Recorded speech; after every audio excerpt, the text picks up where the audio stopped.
Oi, pessoal. Desculpem um ligeiro atraso. Tivemos aqui um probleminha técnico, mas que já está tudo resolvido, né? Não deixem de começar a curtir, né? Porque nós vamos ver coisas muito importantes aqui. Veja, pessoal, o Brasil atravessa a mais grave e profunda crise da sua história. Crise econômica e política tão longa transformou-se numa crise civilizatória, agravada agora pela crise sanitária que está a matar mais de 100 pessoas por dia e que até junho, julho, terá matado 500 mil de pessoas. Um verdadeiro genocídio. Quando se procura entender a crise, duas coisas emergem como fundante e de difícil compreensão. A primeira é a presença de um governo militar, que por incompetência e incúria se tornou responsável pelo genocídio e descalabro na economia. O segundo é a evidente insegurança jurídica, que corrobora com a ingovernabilidade do país. Sabemos que sem segurança jurídica não se constrói democracia e muito menos desenvolvimento. Para ajudar a entender e buscar caminhos, a Diálogos em Sul Maior buscou e convidou alguns especialistas em cada um desses temas. Diálogos em Sul Maior é um projeto de mídia alternativa que se insere na sociedade, né, através da parceria com duas importantes universidades, a Universidade Estadual do Rio de Janeiro e a Universidade Federal do Rio de Janeiro, representadas aqui pelas professoras Beatriz Mício e Jaqueline Ventapani. Eu quero saudar e agradecer terem aceitado o convite para estar conosco, professor João Roberto Martins Filho, titular sênior de Ciência Política da Universidade Federal de São Carlos, onde criou o Arquivo de Política Militar Ana Lagoa. Tem vários livros sobre a temática militar, o mais recente, Os Militares e a Crise Econômica, e a Crise Brasileira. Quer dizer que estamos assim com a pessoa certa para falar da crise brasileira. E convidamos também o professor João Batista Damasceno, doutor em Ciência Política, professor na Universidade Estadual do Rio de Janeiro, foi juiz no Tribunal de Justiça do Rio, né, o que tem a experiência de ter sido juiz, né, foi coordenador da Associação Juízes para a Democracia, também com vários livros publicados, destacando-se em temas como liberalismo, individualismo e ética. Então, como vocês veem, estamos aqui com duas pessoas realmente qualificadas para tratar os temas que nós nos propusemos. Eu já vou fazer, então, com a minha colocação para cada um desses temas e já deixar as questões para ambos os professores. Vou primeiro falar da insegurança jurídica, né? Quando do julgamento do habeas corpus, que implicava na suspeição do juiz Sérgio Moro, nós dissemos, né, que a questão não era Lula ou Moro, mas sim todo o sistema judicial que estava em jogo. Né? E é fato, né? O processo envolvia 9 juízes em 3 instâncias. É muito sério isso. Ficou evidente a ilegalidade da prisão de um réu sem ser julgado, porque se tratava de um ex-presidente, né? Figura internacional. Quantos são os réus não julgados nos cárceres lotados de hoje? O próprio relator do processo, o ministro Gilmar Mendes, deixou claro que somente uma reforma profunda do judiciário poderá oferecer segurança jurídica necessária. Olhando o que ocorre agora mesmo na Corte Suprema, vemos que o Estado é laico, mas os juízes estão brigando entre si para ver se deixam templos abertos ou fechados na quarentena. Um manda abrir, o outro manda fechar. Né? E o louco que está na presidência quer abrir tudo. Né? Pode haver maior insegurança jurídica do que essa. Hoje mesmo, os jornais publicam que mais de 90 pessoas estão sendo investigadas com base na Lei de Segurança Nacional. Lei da ditadura. Então, a questão, mais que juízes e tribunais, né, envolve um repensar de todo o sistema de justiça a partir do próprio conceito de direito e de justiça, né, a partir dos bancos escolares, nos pactos sociais. Magistrados aprendem a defender a propriedade como direito divino. Né? Agora mesmo está havendo em Brasília uma reintegração de posse, levando ao desespero mães com suas crianças. A questão que coloco para o professor João Batista Damasceno é essa. É possível uma justiça que respeite o direito à propriedade social? Como obter a segurança jurídica necessária para que o país volte a funcionar? E para o professor João Roberto Martins Filho, eu quero colocar que nessa nossa Pindorama, a Terra Brasilis, os europeus se impuseram pela força da cruz e da espada. O símbolo do poder colonial continuou sendo a espada e a cruz e o pelourinho, né? O tronco para afligir os escravos. O Império não conseguiu resolver a questão militar e foi derrubado por um golpe de Estado. A triste república que começa com um regime militar. A partir daí, foi uma sucessão de golpes e ditaduras. Entre as mais longas, primeiro, os 11 anos da chamada ditadura Vargas, que, na verdade, foi uma ditadura militar com Góes Monteiro no comando. Né? A segunda ditadura durou 21 anos.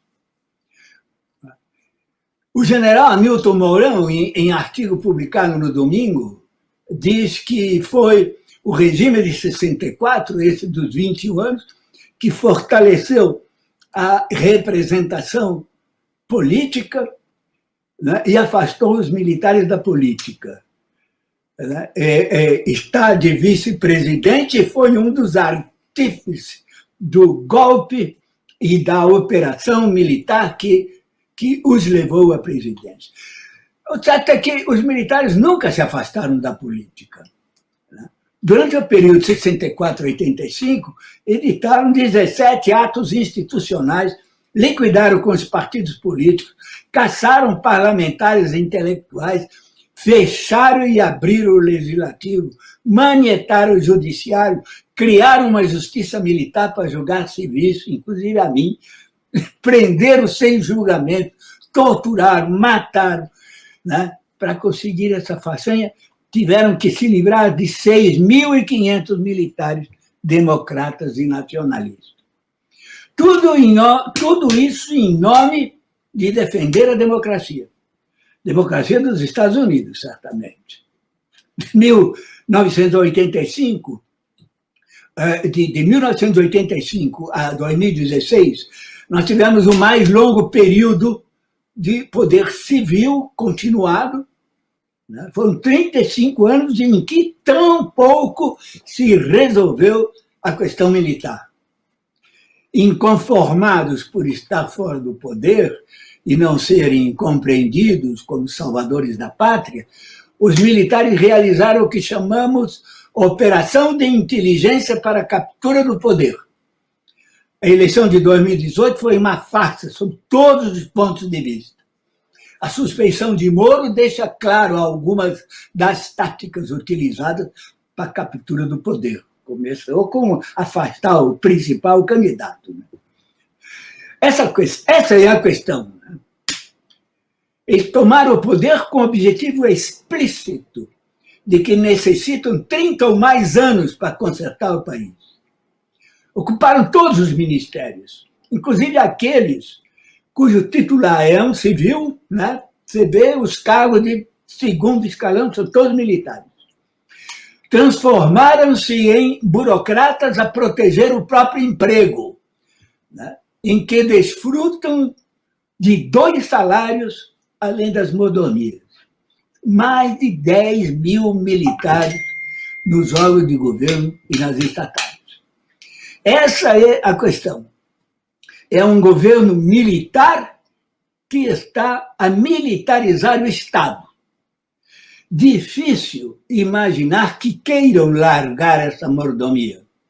Se fossem 11 ministros, por exemplo, isso até quem disse foi o professor Leimer, né? Seria fácil, mas sendo mais de 10 mil, a coisa se complica. Como vamos nos livrar da tutela militar? O Estado militarizado é muito grave, pois leva a ideologia da caserna à política, à justiça. E o que é a ideologia castrense? Como disse aqui a professora Ana Penido, dialogando comigo na terça-feira, né, o militar tem como missão liquidar o inimigo, né? Não aceita dialogar com um adversário, né? E, para terminar, coloco só mais uma questão, talvez a mais crucial, a presença de militar do Estado-Maior brasileiro no Comando Sul dos Estados Unidos. É isso aí que eu queria colocar como provocação para esses pré-claros professores que se dignaram, que nos honraram aqui com a sua presença.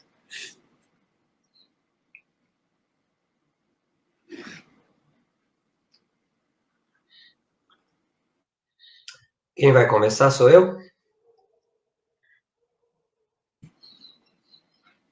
Sentiu-se provocado o suficiente? O professor João começa? Olha, posso começar, professor, mas se o senhor preferir, pode... Né, vamos na ordem das perguntas que ele colocou. Então, ótimo. Então, deixa eu começar, eu serei breve, embora o tema colocado né, pelo Paulo é né, um tema que demandaria muito tempo para análise do papel, não só do judiciário, como do aparato jurídico brasileiro, né? A questão da propriedade é uma questão central do direito brasileiro. E não são apenas os juízes, né, que tratam a propriedade como algo sagrado. A sociedade brasileira tem o seu aparato jurídico quase que integralmente voltado para a defesa da propriedade. O Código Penal, quando trata do crime de homicídio, ele apena, né, prevê uma penação de 6 a 20 anos, ainda que se trate de um homicídio qualificado, com perversidade, sem possibilidade de defesa da vítima, a pena do homicídio é de 6 a 20 anos.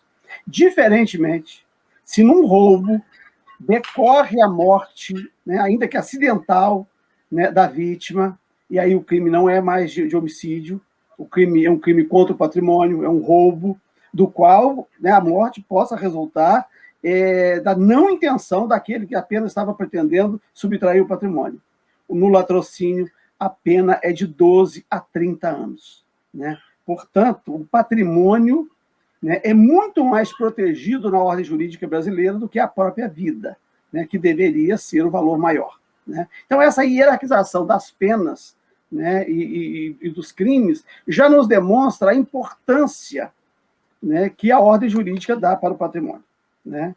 E nós constituímos um modelo patrimonial, um modelo de propriedade no Brasil, que é a propriedade de papel, né? O título, né, é a escritura. Né? A pessoa vai falar de título, ele não se fala do apossamento, do trabalho utilizado, né, para preparar a terra, né, da posse da terra. O título é o papel. E muita gente nesse país tem verdadeiros latifúndios que só conhece do mapa, né, que está lá registrado. Aliás, este é um dos primeiros conflitos que nós temos, né, da Guerra dos Emboabas, em Minas Gerais, quando os paulistas, né, chegando àquela região, né, de Mariana e Ouro Preto, se estabeleceram por lá porque tinham achado ouro. Né, estabeleceram, né, e foram morar lá e montaram as suas roças ao mesmo tempo em que estavam extraindo ouro.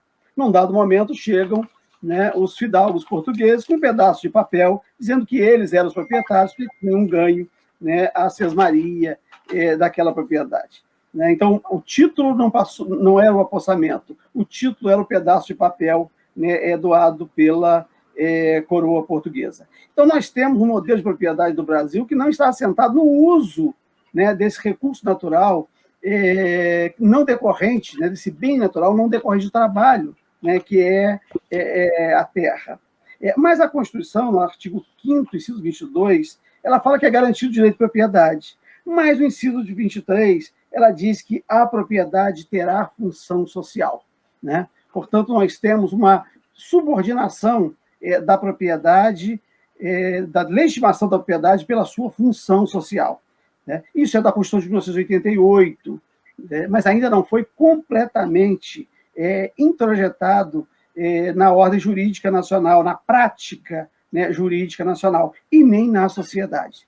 Né? A sociedade brasileira ainda, né, se porta valorizando primeiro a propriedade e depois os outros direitos próprios da pessoa humana, dentre os quais a vida.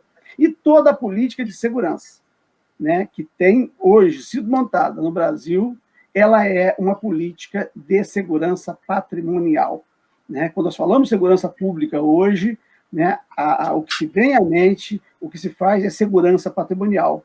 Não há uma política de segurança dos direitos, ou uma política de segurança das pessoas.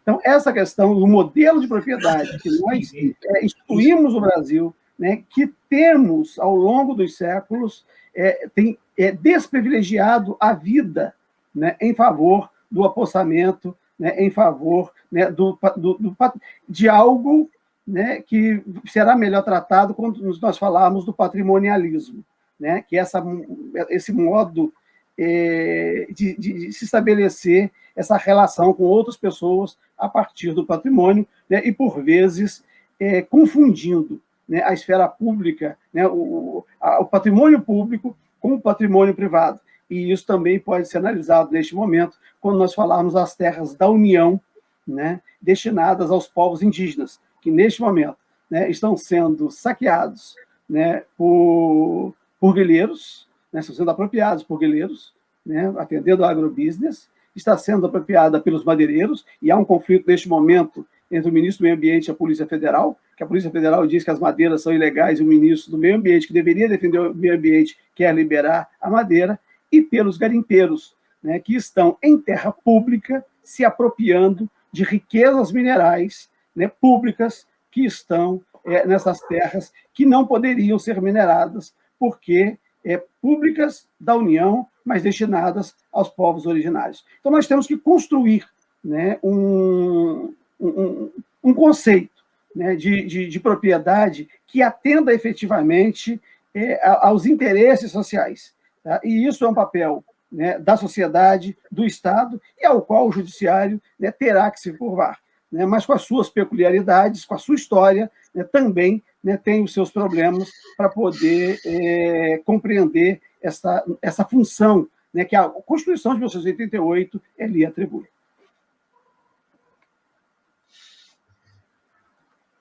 Espero ter respondido, Paulo. Vamos ouvir agora por favor. Vamos lá.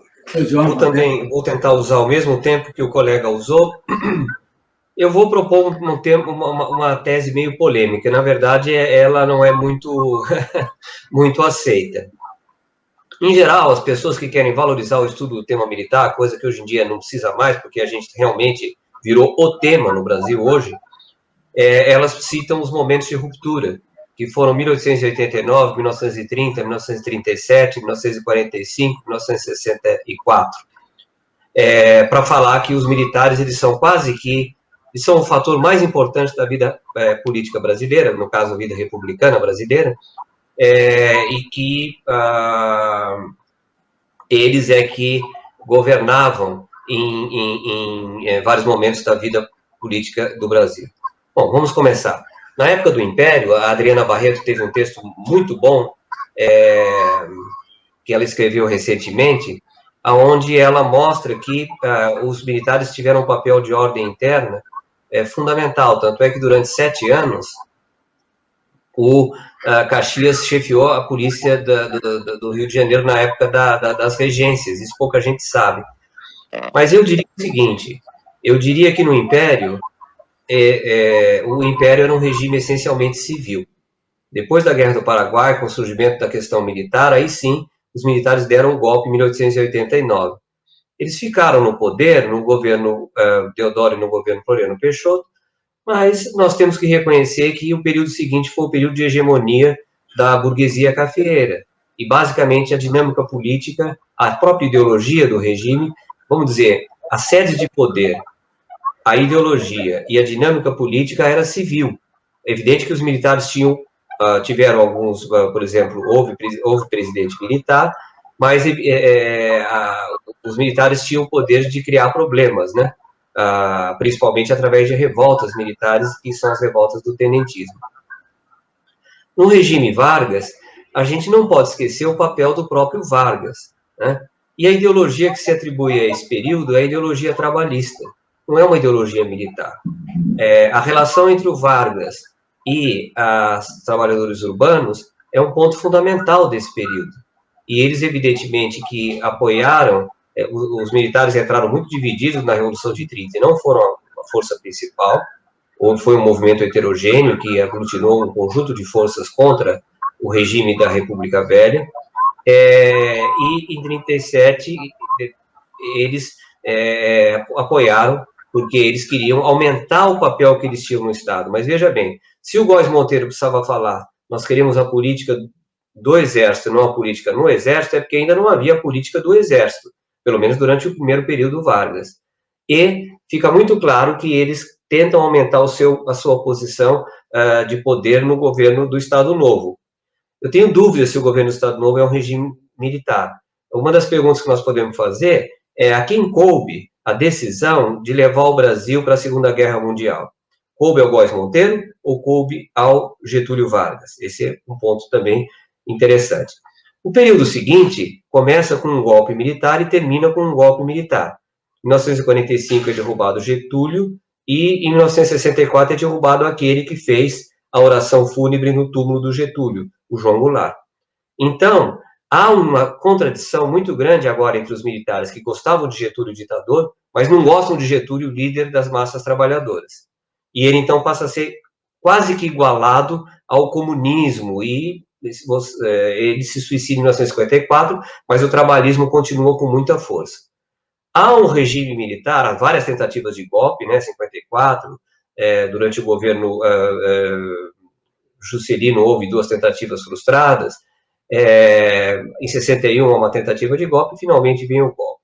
A rigor, o período que vai de 64 até 1985, a rigor, é o único período de ditadura militar que o Brasil teve. O período que vem depois, de 85 até, vamos dizer, 2000, e até o momento que é afastada a presidente Dilma, ele foi um período democrático, dentro dos limites que sempre a democracia teve no Brasil. E, durante um bom período, os militares pareciam ter se conformado com o controle civil, que era muito limitado. Mas havia o Ministério da Defesa, havia documentos de defesa, como a Estratégia Nacional de Defesa, como a Política de Defesa Nacional, houve 10 ministros civis, houve muita mudança de ministro, que mostra que o ministério em si não funcionava. Mas qualquer ministro que mudava não provocava uma crise militar. Depois disso mudou, eles passaram a ter um projeto de poder, que nós podemos discutir, e eles assumiram junto com o Bolsonaro. Mas o que eu queria deixar nesse tempinho que me resta é a seguinte pergunta: o regime é efetivamente militar? Qual é a ideologia do regime? Qual é a dinâmica do regime? E onde estão as sedes de poder do regime? Porque no governo militar a sede de poder estava no Conselho de Segurança Nacional e no alto comando. É isso que acontece hoje em dia? A sede do poder está no alto comando? Então, é essa pergunta que eu faço para discutir essa questão colocada com extrema pertinência pelo professor Paulo Canabrava e dizer que eu gostaria de discutir um pouco o que é que nós temos aí hoje em dia. Não tenho a menor dúvida que o Bolsonaro tem como meta a ditadura, talvez até um regime proto-fascista. O problema é que ele não conseguiu fazer isso até agora, não é? Então, muito bem. É essa a minha colocação, em 6 minutos, seguindo o tempo que o professor João Batista me definiu.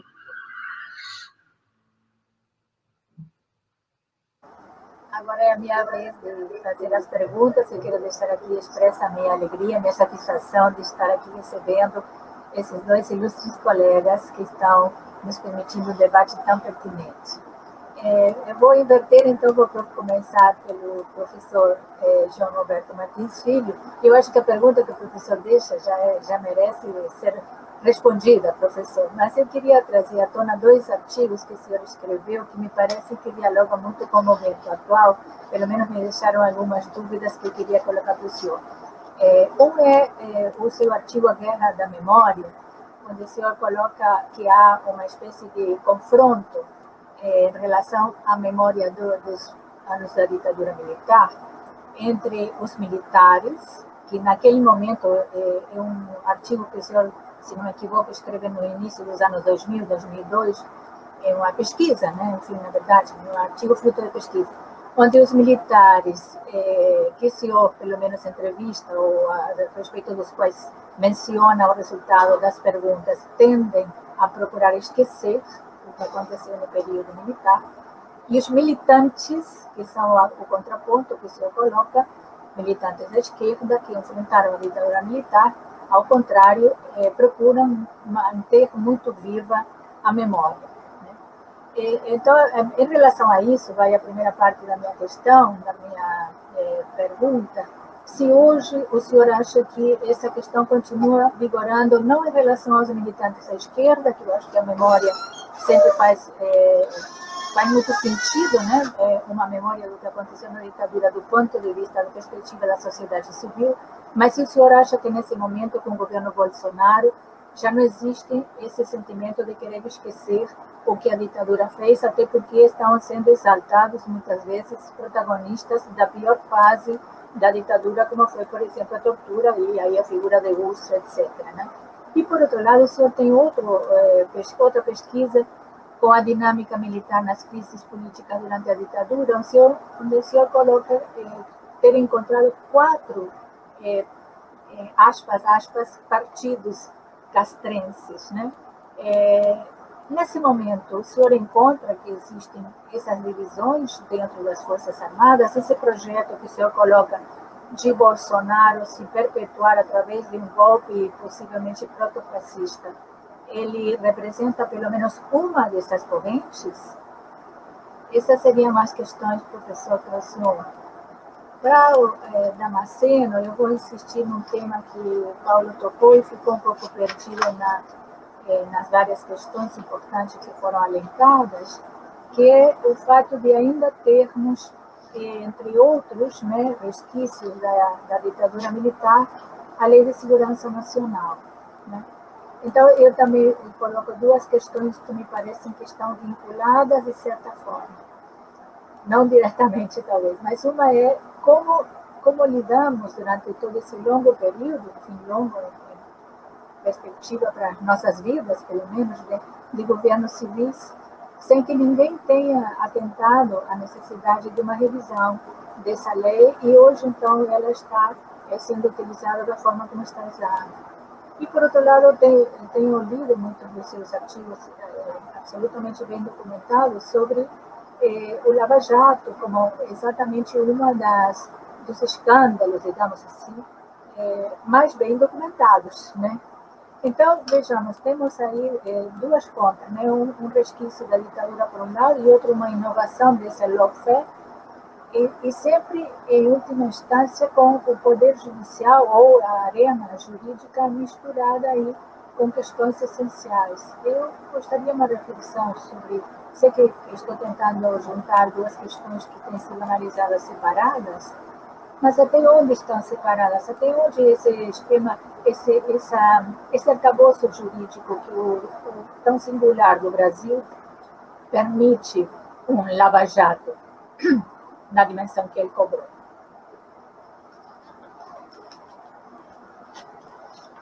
Nós podemos passar para o professor Damasceno ou eu começo? Começa.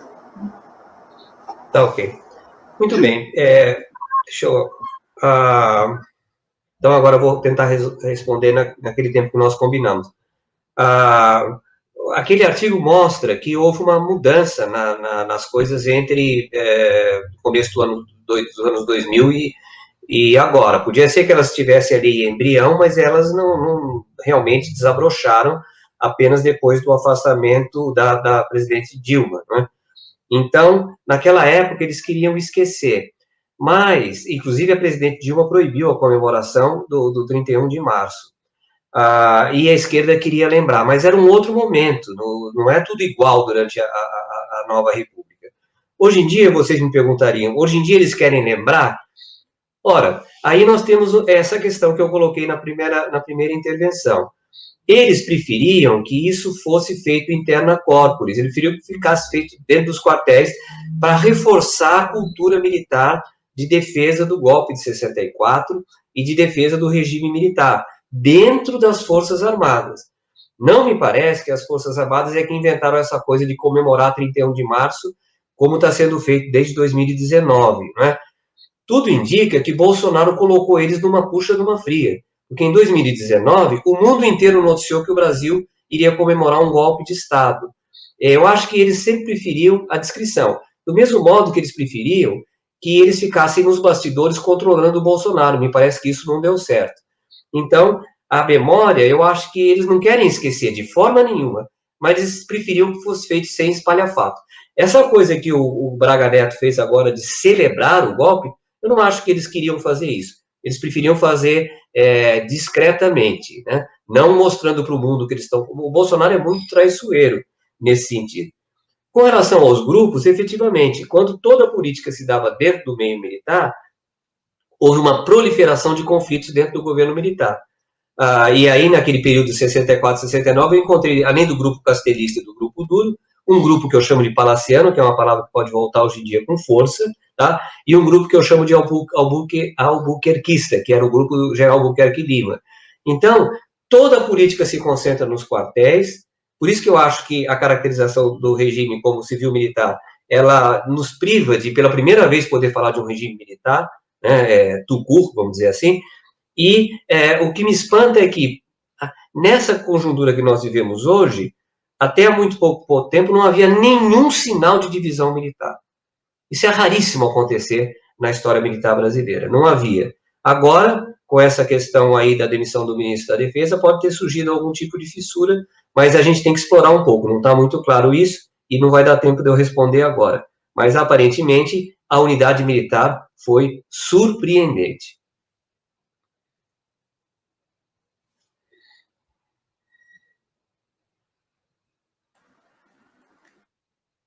Mesma coisa, seguido do professor. Vou controlar meu tempo aqui para não me exceder, como fiz na primeira resposta.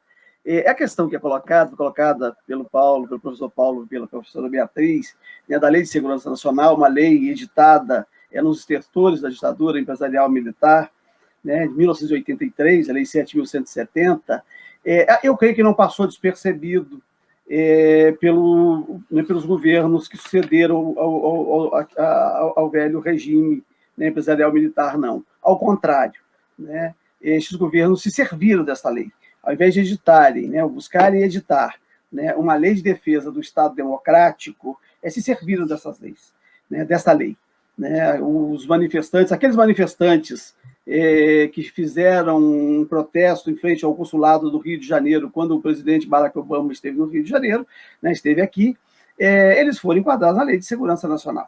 Né? Eles chegaram a ser presos, né, e depois não foram denunciados, porque não se apurou quem foi que jogou, né, aquela bombinha lá na escadaria. Né? E a presidenta Dilma, na época, chegou a pedir, né, que os manifestantes ficassem presos enquanto o presidente Obama permanecesse no Brasil.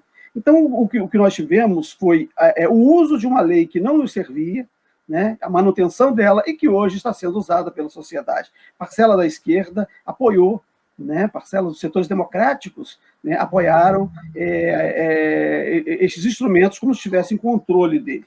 Né? A história da Lava Jato remonta à própria politização dessas instituições, Ministério Público e Justiça. Né? O professor João nos lembrou, né, do golpe da República, e é preciso lembrar que o ministro da Justiça, o primeiro ministro da Justiça, foi Campos Salles, né, que editou o decreto 848, instituindo, em 1891, né, tratando o Ministério Público como instituição.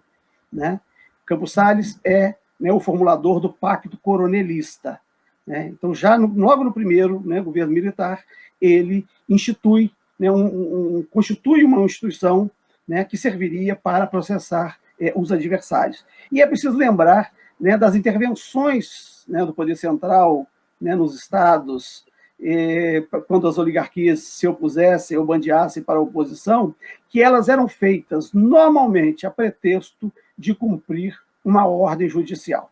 Né? Então, havia um juiz federal, que era o juiz seccional, um por estado e 2 no Distrito Federal, e esse juiz federal era o juiz que tinha competência para requisitar a intervenção, né, federal no Estado.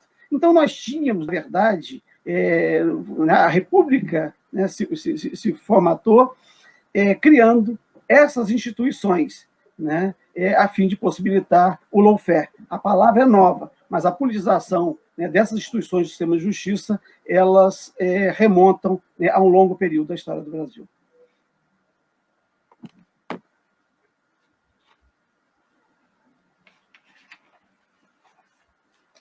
Boa tarde a todos e todas. Eu quero agradecer imensamente ao professor João Roberto, ao professor João Damasceno, a presença. Né? Vir por último tem os seus problemas, que tanto o Paulo quanto a Beatriz já falaram muito das coisas. Acho que todas as nossas inquietações, elas vêm um pouco todas essas perguntas, né? Mas vou tentar falar um pouquinho. Eu queria só trazer um trechinho bem pequeno de um artigo que fala assim: entre os direitos da sociedade civil, existe o de não ser golpeada impunemente por quem eventualmente tem o poder das armas.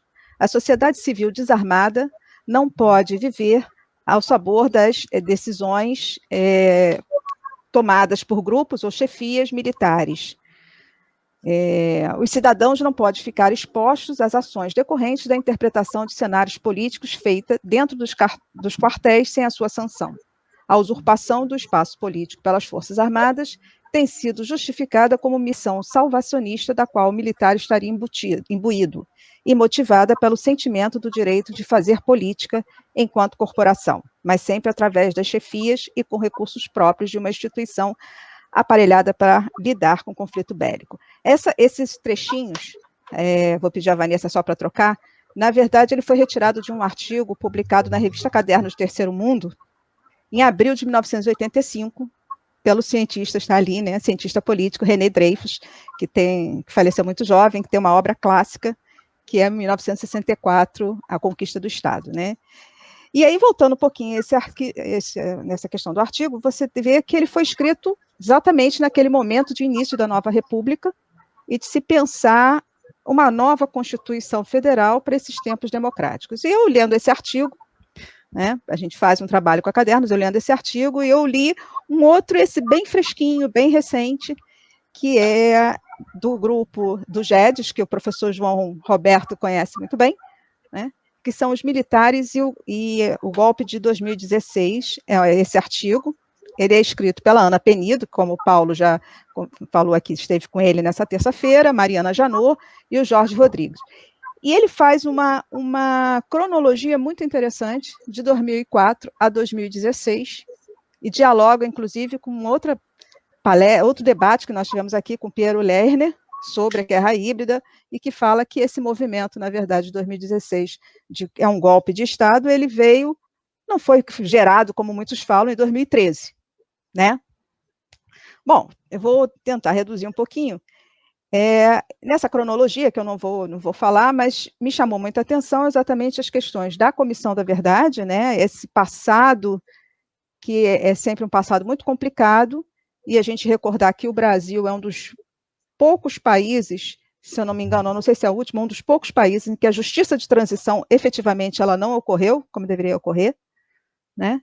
Não só isso, a gente tem a questão dos João Damasceno, o professor João Damasceno falou muito bem, a questão dos indígenas, que é uma questão que tem uma relação muito grande com esse aspecto militar, e a gente costuma falar muito do golpe de 2016 como golpe jurídico, político, midiático, e eu penso que às vezes tem um certo abafar de vozes ao se tratar essa participação militar, né?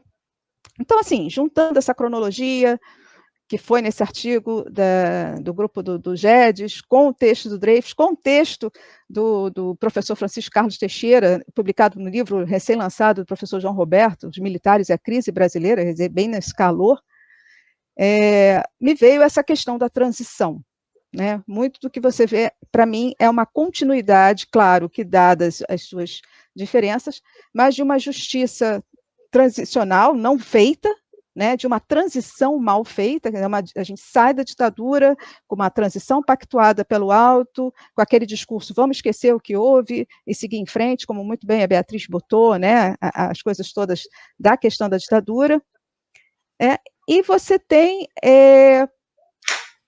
essas questões, elas, na verdade, elas não vêm sozinhas. Se a gente pensar que a ditadura, e aí eu acho que eu tenho que juntar os dois, né?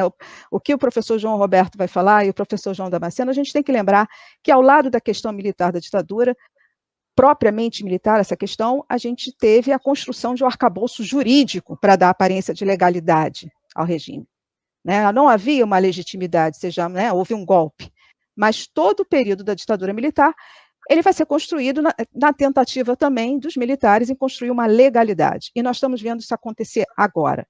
Então, quando a Beatriz falou da lei de segurança, e eu queria que, se pudesse falar, então a minha pergunta, eu acho que vai um pouco nos dois sentidos, eu queria que o professor João, se ele pudesse nos falar em que medida essa transição, né, dos militares, como é que isso podemos ver também como uma continuidade, quando nós vemos que estão sendo resgatados conceitos da doutrina de segurança nacional, quando você pega os conceitos que foram da época da Guerra Fria, né? O próprio general Mourão falou recentemente do movimento internacional comunista, que é um conceito, um termo utilizado na Guerra Fria.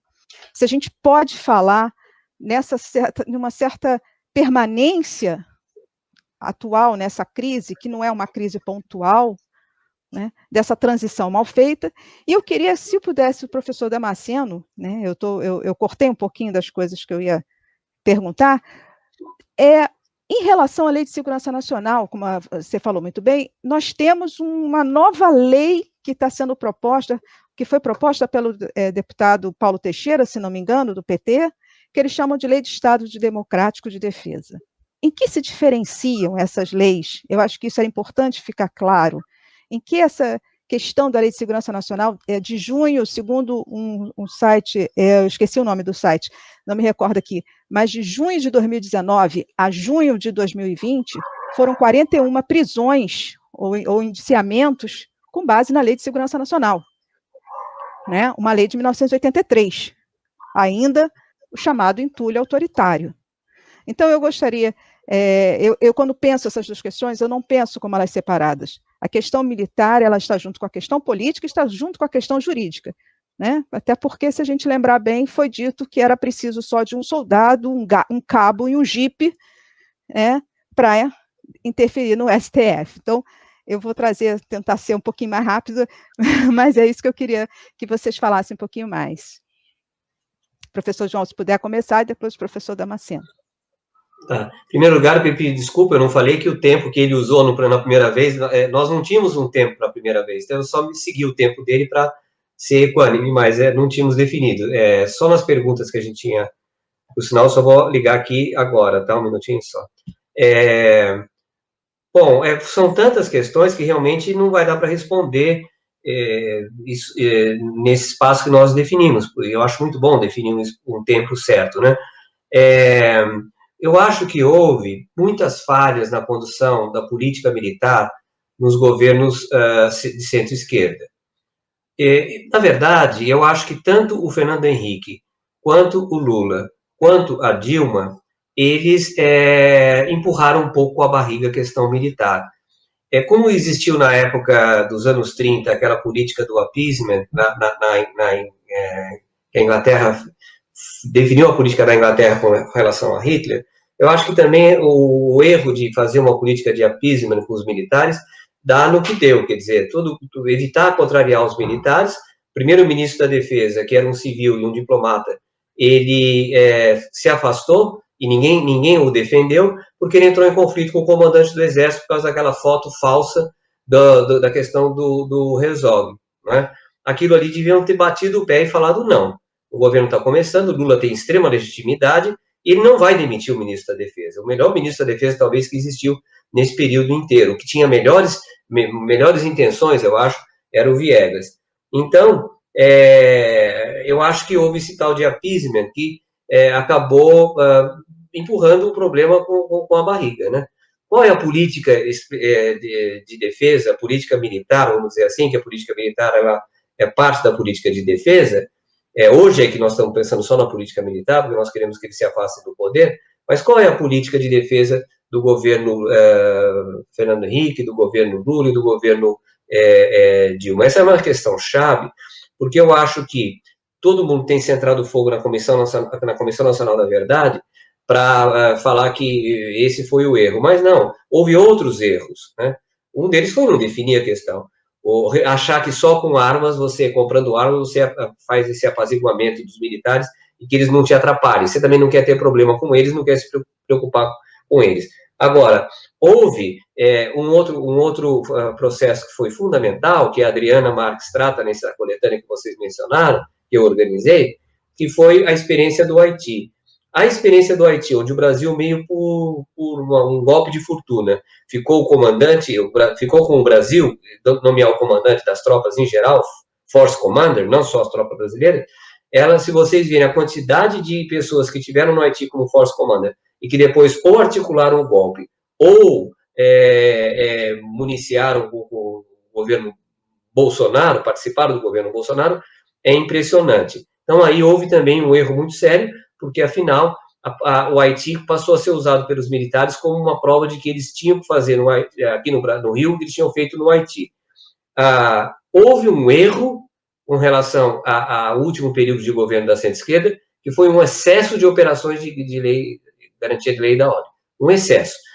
O governo Fernando Henrique tem várias, depois o governo Lula tem menos, depois no governo Dilma é impressionante, a explosão de operações de garantia da lei e da ordem, e também a questão dos grandes eventos, que acabou obrigando a Dilma a fazer uma série de medidas que alimentaram essa serpente que depois brotou aí, agora recentemente.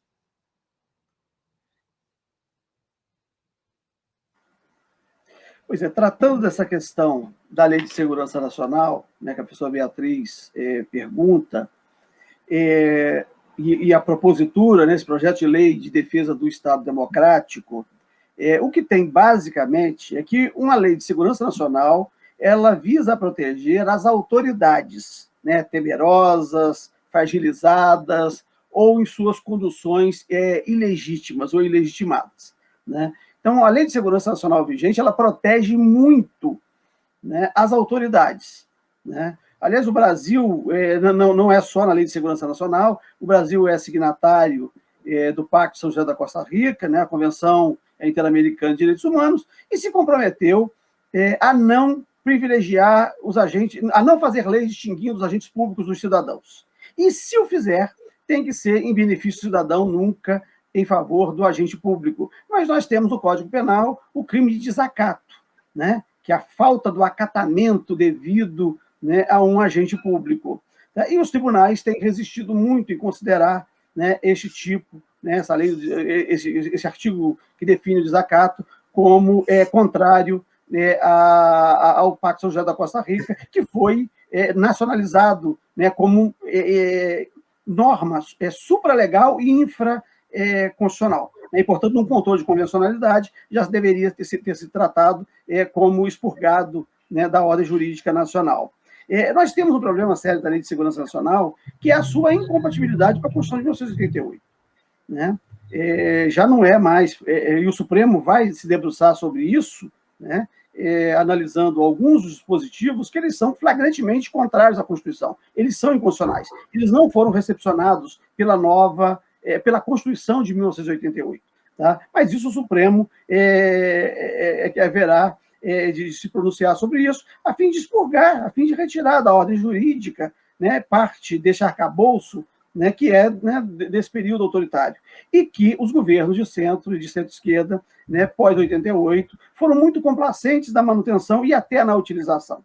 Né? É preciso lembrar que uma tímida, né, questão que foi a colocação do artigo 42 da Constituição, não o 142, o artigo 42 da Constituição de 88, na sua redação original, que tratava os militares como servidores públicos militares. Né? Não, duas seções, os servidores públicos civis e os servidores públicos militares. Em 1988, logo em fevereiro de 1988, né, eles saíram dessa categoria de servidores públicos, passaram a ser tratados só lá no artigo 142, fora do âmbito dos agentes públicos. Né? Quando era presidente da Câmara dos Deputados, o deputado Michel Temer, né, e presidente do Senado Federal, né, o senador Antônio Carlos Magalhães. Né? Então, nós tivemos uma certa complacência, né, e não nos demos conta, e aí nós não nos demos conta, né, de que o aparato repressivo ele foi mantido intacto, né, no período da transição. Né? Os militares se retiraram, né, de forma lenta, gradual e segura,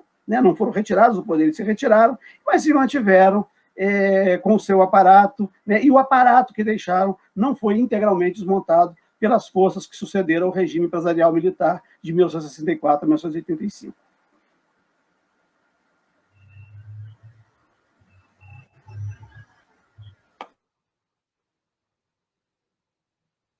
Bom, eu não sei se o Paulo e a Beatriz vão fazer mais alguma pergunta, ou se nós abrimos para o público. Eu não estou ouvindo, Paulo. Para os João Batista e João Roberto,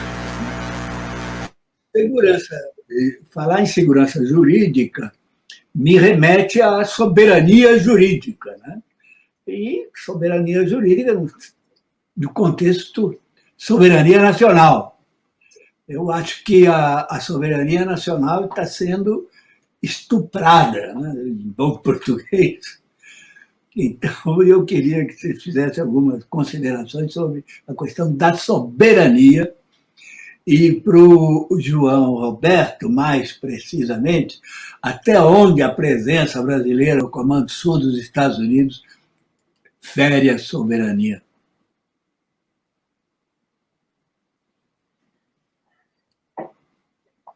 Vocês não querem também já aproveitar para fazer as perguntas e aí os professores respondem e depois nós abrimos para o público? Hã? Eu estou ouvindo.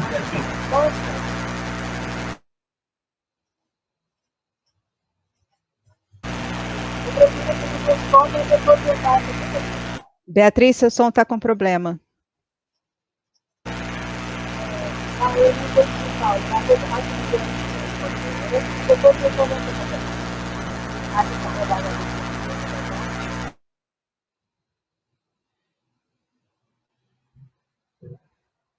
Beatriz, seu microfone ficou com muito ruído, nós não entendemos o que você ia falar. Está com muito ruído o seu microfone.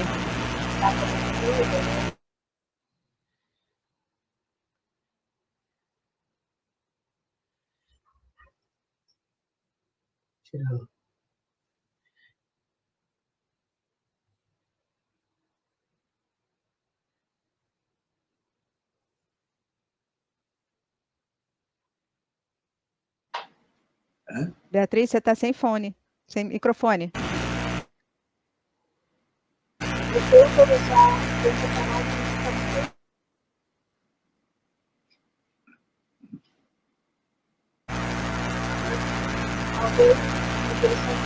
Acho que poderia o professor responder. Beatriz, você tenta consertar seu fone, seria melhor.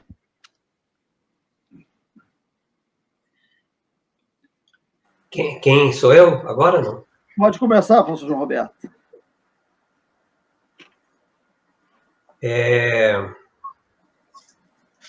Bom, eu acho que a pergunta que eu recebi é bem objetiva, né? A presença dos brasileiros no Comando Sul, a presença de um general brasileiro no Comando Sul. Isso antigamente, vamos dizer, depois que terminou a Guerra Fria, houve um surto de nacionalismo que se concentrou na defesa da Amazônia. Esse nacionalismo, como diz o ministro Celso Amorim, era muito limitado, é mais uma noção territorial de nacionalismo, né? Os militares pensam o nacionalismo como uma invasão de fronteiras. A ideia de, vamos dizer, entregar o Brasil ao capital internacional nunca os preocupou muito, né?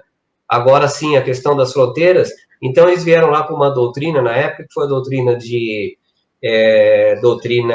da resistência, ou doutrina da lassidão.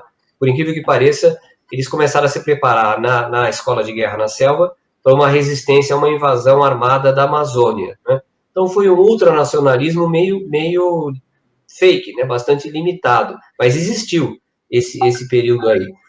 A única explicação que eu tenho para essa presença de general brasileiro gratuitamente trabalhando para o Comando Sul dos Estados Unidos é que realmente essa geração de generais que ajudou a levar o Bolsonaro ao poder é uma geração muito mal preparada intelectualmente. Eu até diria que os oficiais se formaram a partir dos anos 80, esses aí são dos anos 70, eles são melhores do que esse grupo que tomou o poder aí junto com o Bolsonaro, né? E o que me parece desse grupo, desses generais bolsonaristas, é que eles estão tão obcecados pela necessidade de se opor à esquerda, de impedir de novo uma vitória da esquerda, que isso supera qualquer outra coisa. Eu não vi nenhum incômodo militar com a relação carnal que o Bolsonaro teve com o Trump, né? Se referindo, no caso aí, a uma coisa que aconteceu na época do Menem, na Argentina. Então, é a única explicação possível. Eles esqueceram tudo e subordinaram tudo à questão de impedir uma volta da centro-esquerda. Tanto é que existe, o João Damasceno pode confirmar, um visível incômodo dos militares hoje em dia com o Supremo Tribunal Federal. Eles vivem criticando o Supremo Tribunal Federal, às vezes críticas machistas, como fez o general Paulo Chagas, a ministra Carmen Lúcia. Tá?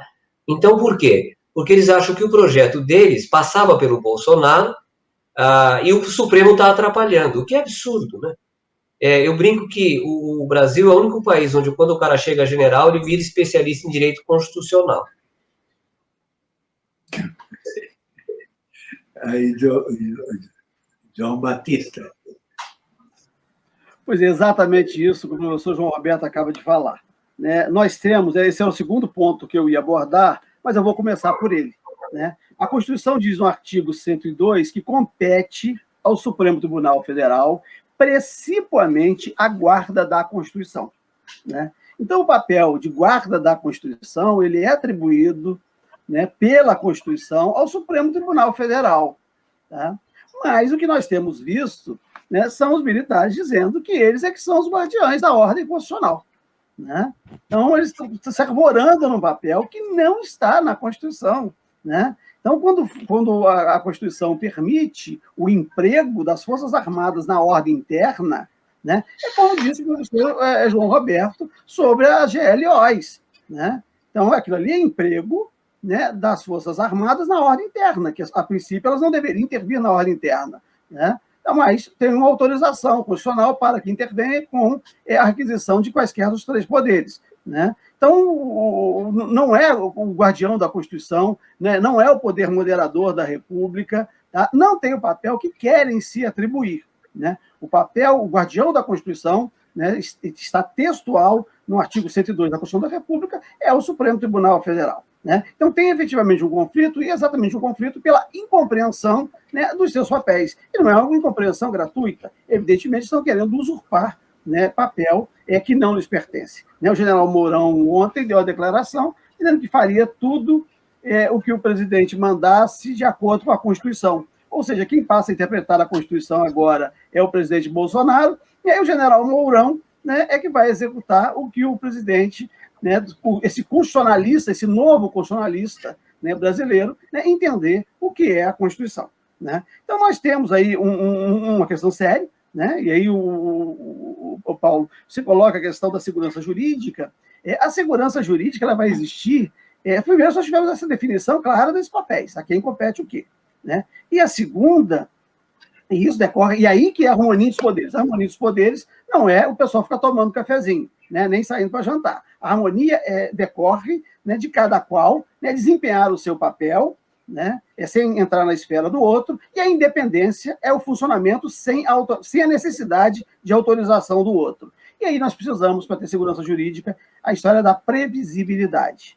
Né? Se um ministro pode, sozinho, julgar uma causa, e essa causa, você não sabe se ela vai ser julgada na turma ou se vai ser julgada no pleno, isso causa uma imprevisibilidade.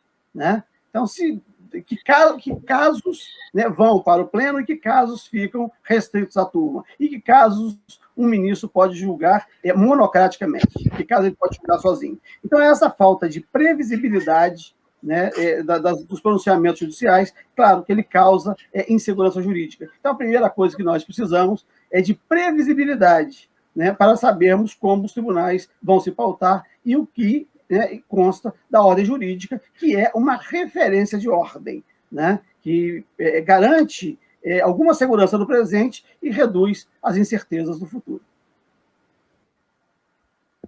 Beatriz, eu vou sugerir que se você tirar o fone, talvez fique melhor, se você não tiver ruído, porque está muito ruído o seu.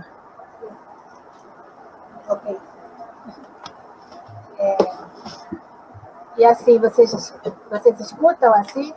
Sim. Ótimo. Okay. Bem, eu tenho duas questões que queria colocar para os dois, né? Uma é a questão dessa política de armar a população civil, né? Com essa liberação progressiva, porém constante em relação ao tempo. Como vocês interpretam o que está acontecendo e o que pode vir a acontecer. E a segunda questão, eu acho que nós não somos aqui, não temos bola de cristal, não estamos predizendo o futuro, mas há uma questão que nós temos que ir pensando como sociedade civil brasileira, como sociedade brasileira, né? E como vamos arrumar a casa, né? Como vamos nos comportar e como vamos abrir para esse país alguma perspectiva que não é a que está delineada atualmente. E aí, me permito me colocar assim como uma reflexão que eu tenho feito. Sinto que a sociedade teria que estar promovendo já, através de representantes reconhecidamente idôneos, né, um diálogo com aqueles que são realmente decisivos para qualquer futuro desse país, ou seja, os três poderes, evidentemente, e as Forças Armadas. Né? Estou errada de que a sociedade civil tem um papel aí e poderia já se pensar num grupo de notáveis que esteja procurando um caminho de saída para esse país?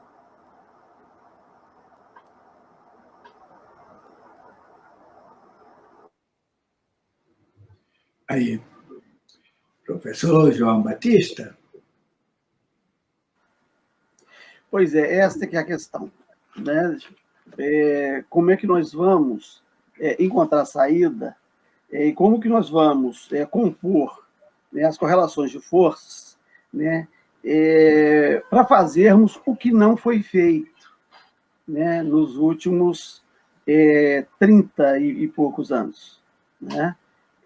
Há projetos, né, há concepções diferentes, há crenças, né? O professor João Roberto estuda, né, as organizações militares, estuda as Forças Armadas, né? Tem uma vasta obra sobre isso, e eu conversei muito, né, com um intelectual brasileiro, né, com um intérprete do Brasil, que foi Paulo Mercadante, né, escreveu A Consciência Conservadora do Brasil, né, ele foi militar, né, ele foi tenente, e foi quem redigiu o contrato do Civan, advogou, né, para a geração dele, depois que deixou as Forças Armadas, virou advogado dos militares, e muito imbricado, né, com a caserna e com a imprensa, advogou para o Rogério Marinho por 40 anos, e escreveu um livro mostrando como que essas empresas de comunicação andaram juntas com os tenentes, né, em 22, 27, 30, 37, 45, né, escreveu um livro da caserna à redação, né, mostrando como que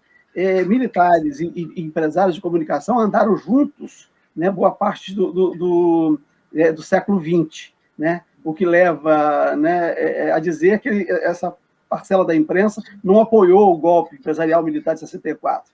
Ela foi sócia na empreitada, né? Então, o que tivemos, né, com a redemocratização foi um desleixo em compreender isso que o professor João Roberto faz e muito bem, né? Porque você tem uma outra coisa, os militares falam entre si, né? E isso que o Paulo Mercadante me falava, assim, eu advogo para eles, né? Mas comigo eles não conversam o que conversam entre si, né? Entendê-los exige um trabalho, um esforço intelectual para além, né, do que é exigido, né, para entender outras categorias, né, de profissionais, outras instituições, né, outros setores da sociedade. Então, isso foi relegado a segundo plano, né? Foi relegado e o que é pior, né, este aparato, né, que deveria ter sido desmontado, ou que deveria ter sido desarticulado, ou que deveria ter ganho um novo papel, ele acabou sendo reforçado, né? Do dia 31 de março, né, o professor João Roberto nos fala do abuso das GLOs, né, da edição daqueles decretos garantindo a lei da ordem. No dia 31 de março de 2014, a cidade do Rio de Janeiro teve um passeio de blindados, né? E eu achei que aquilo era uma comemoração, fui saber o que era, disse, não é não. Amanhã vai ter a ocupação da favela da Maré, né? É um general que está aí, o general Braga Neto, né, com outro general, que é o Richard Nunes, que eles vão ocupar a Maré amanhã, dia 31 de abril, dia 1º de abril, né, e estão se reunindo para isso. Mas se reunindo pela Zona Sul do Rio de Janeiro. A Zona Sul do Rio de Janeiro não tem quartéis, né, com estes carros blindados, né? Ou seja, os carros vieram passear no dia 31 de março de 2014 para fazer a ocupação, né, da favela de Maré no dia 1º de abril de 2014. Então, o que acabamos assistindo foi um reforçamento, né, deste setor que deveria ter sido estudado, compreendido e desarticulado, né, diante da inexistência de uma justiça, né, de transição e diante da efetiva transição, né, daquele regime, né, para a democracia. Mas nós temos que pensar, né, nós precisamos pensar e precisamos encontrar uma saída. Bom, eu ia fazer a pergunta, acho que o professor João já respondeu? Não, ainda não. Vai responder, então, tá. Aí depois eu vou entrar com a pergunta do público. João, uma observação. Na verdade, a GLO, que durou 8 meses no Rio de Janeiro, já foi no governo Temer, foi em 2018. E foi o passo final do projeto deles. O outro foi já a vitória do Bolsonaro. O general Richa, dentro daquele diálogo que a gente tinha com militares na Associação Brasileira de Estudos de Defesa, ele era considerado um dos mais esclarecidos, não é? E hoje em dia você vê as notas que ele tem assinado, ele é comandante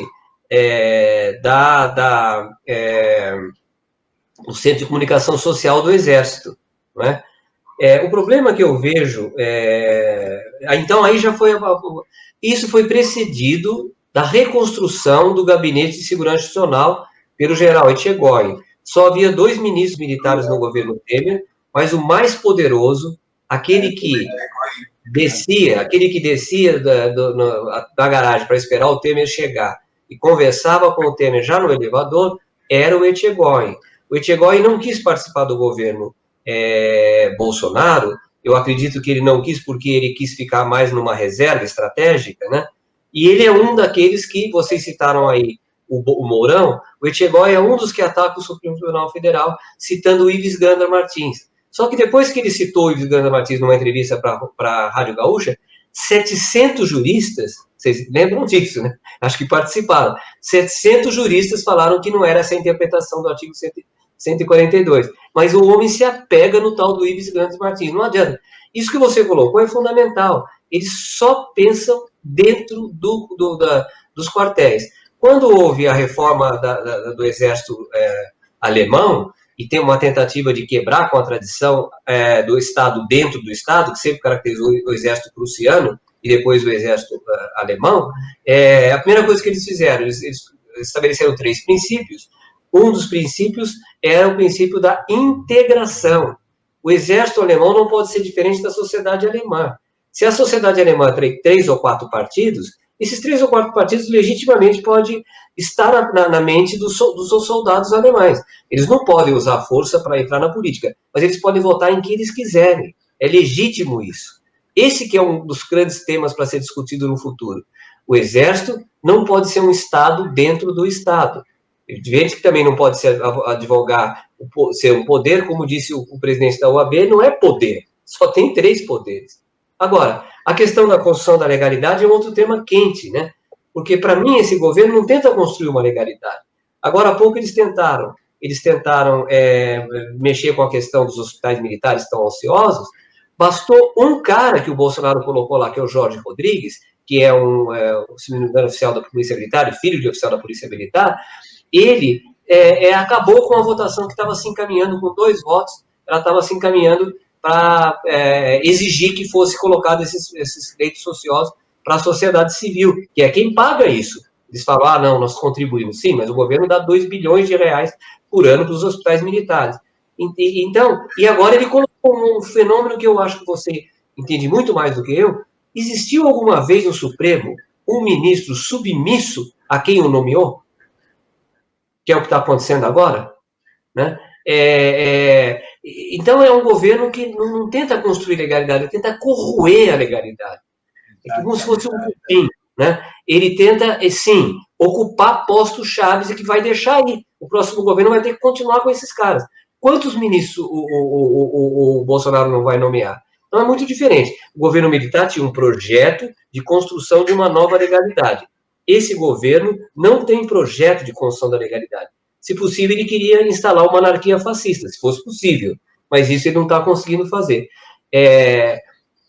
Vocês mencionaram o Mourão, o Etchegóin, agora o Santos Cruz, o general Mamed Brito, que já escreveu até na revista Piauí, e um que é mais rudimentar, que é o general Paulo Chagas, todos eles se manifestaram a favor do Moro agora nesse último capítulo. Todos contra o Supremo Tribunal Federal.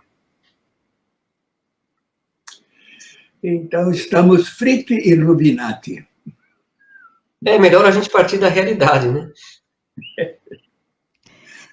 Eu vou fazer o seguinte, eu acho que, na verdade, a segunda pergunta minha já foi toda ela respondida por todos vocês. Eu gostei muito dessa sua última... esse aspecto que você falou da legalidade, né? Porque a ditadura militar tentou construir uma legalidade e o que a gente vê é justamente esse corroer a legalidade. Isso é muito importante. Bom, eu vou trazer as perguntas do público, que a Vanessa, que está aqui no nosso suporte, ela pediu, porque são muitas perguntas, então eu vou abrir mão de fazer qualquer uma pergunta minha, que eu acho que o público é mais importante. A gente tem um público que assiste pelo YouTube, mas também assiste pelo YouTube do Diálogos do Sul, mas assiste pelo Facebook do LPPE, pelo Facebook do NIEAS, pelo Facebook do Diálogos do Sul, pelo Opera Mundi, então são vários canais de vários lugares. Então eu vou fazer 2 rodadas, vou trazer 3 perguntas, vocês respondem, depois eu trago as perguntas restantes, a princípio são 4, espero que sejam essas, que já são muitas, e aí depois nós fazemos as considerações finais. Tá bom assim para vocês? A Vanessa, ela está colocando aqui na tela, mas eu vou ler também, que o Júlio Freixo botou: a questão dos investimentos estrangeiros na economia brasileira é um dos piores momentos do desenvolvimento do país. O que vocês acham disso? Um grande abraço, jornalista Júlio César. A segunda pergunta Chuck Siqueira, os militares estão mesmo dispostos a se aventurar para manter Bolsonaro no poder? Acho que é a pergunta que todos nós nos fazemos, né? E a terceira pergunta dessa rodada, o Guilherme Lemos, essa vai para o professor João Roberto. Muito se usa a expressão partido militar, partido fardado. Quais as possíveis limitações do seu uso? Então, eu acho que essas duas perguntas são para os dois, a última vai mais para o professor João Roberto. Aí vocês...